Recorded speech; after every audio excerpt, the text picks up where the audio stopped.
Tash, it's really good to talk to you. Thanks for giving us some time today. No, thanks for having me on, guys.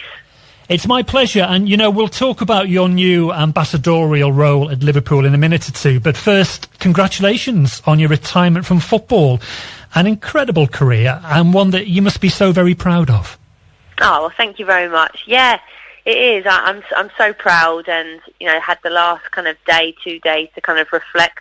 Sometimes when you're in your career, you don't really take a step back and actually kind of look at what you've achieved. And if you had told me as a kid that I was going to play in 6 different countries, represent my country for England, win the league with Liverpool, win the FA Cup with Everton, play for the likes of AC Milan, then I probably would have laughed, to be honest. So it's been lovely to read all the messages from people that I've obviously played with, all over the world. And like you said, really excited now about my next opportunity.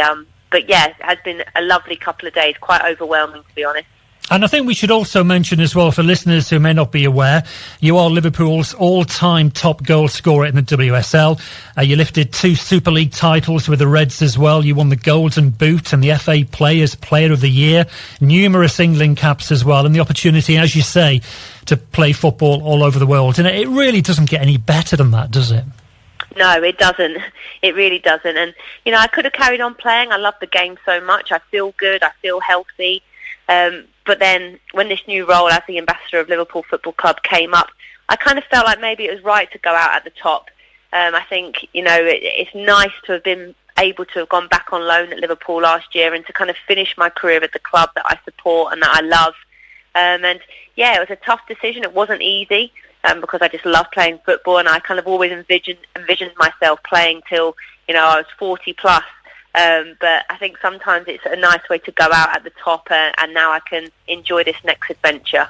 And I know how very special this city is to you, and how nice it is to be able to come back home now to Liverpool. Oh, absolutely. I played for both clubs, Everton and Liverpool. Met my partner playing for Everton, and Liverpool is my home now, and I'm an adopted Scouser, I guess. So, look, having played in 6 different countries and travelling's been one of the best things I've ever done. But nothing feels the same as when you land, back in Liverpool and the people and the city. It's just so special.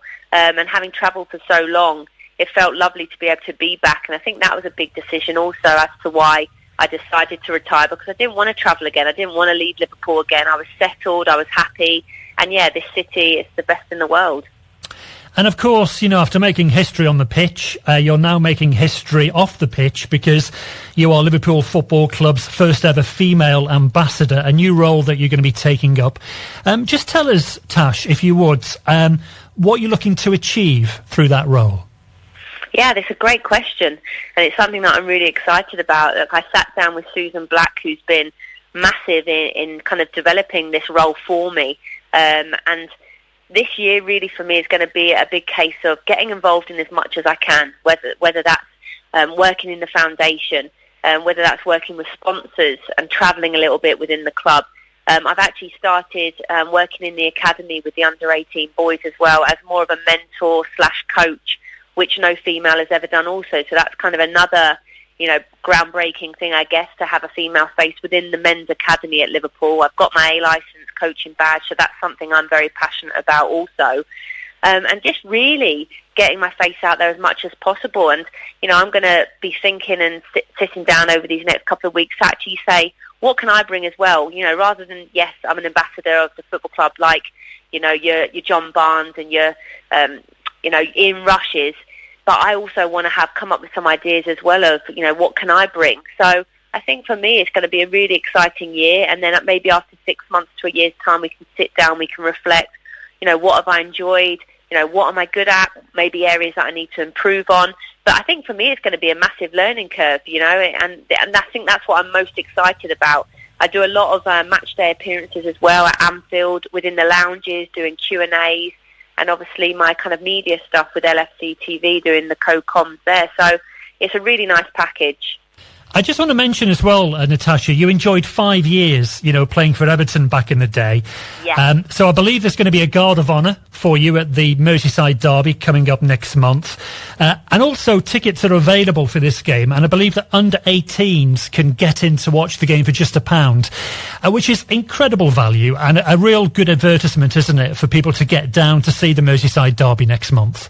Oh, definitely. Yeah, absolutely. I'd love to see so many faces down there, not just to support the girls and obviously the derby is one of the biggest, if not the biggest game of the season, but to have my guard of honour there at Anfield. All my friends and family are going to be coming. 15th of October, 4:30 kickoff at Anfield. And yeah, please get your tickets. They're a great price, like you said.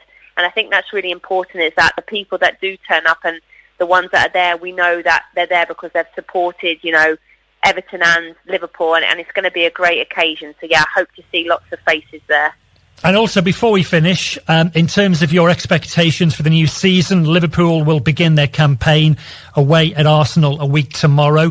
It was a 7th place finish for Liverpool last season, but how far do you think that Matt Beard and his side can progress this time around?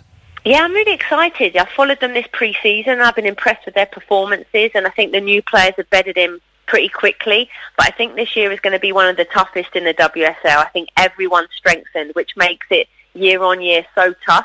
I would like to see them really trying to push now. I think your Man United, your City, Chelsea, Arsenal, that top 4 are still in a league of their own, in my opinion. But if we can be that team that then is just below them, pushing them with the likes of your Aston Villas, then I think that's definitely doable. So yeah, I cannot wait. They've got a tough start to the season, but I'll be following the girls and cheering them on every game. And I'm sure the girls are going to enjoy that fabulous new facility, the training facility at Melwood as well. I can imagine that's going to make a big difference. Oh, it's a game changer in my opinion. I was there this week interviewing Matt Beard and Taylor Hines, and for me, players will want to sign for Liverpool just because of the size of the club, but now that they see the training ground and the facilities that they're training at, I think that's going to attract a lot more players moving forward, and I think now it supplies them with all the tools now moving forward to really now try to push for those top spots.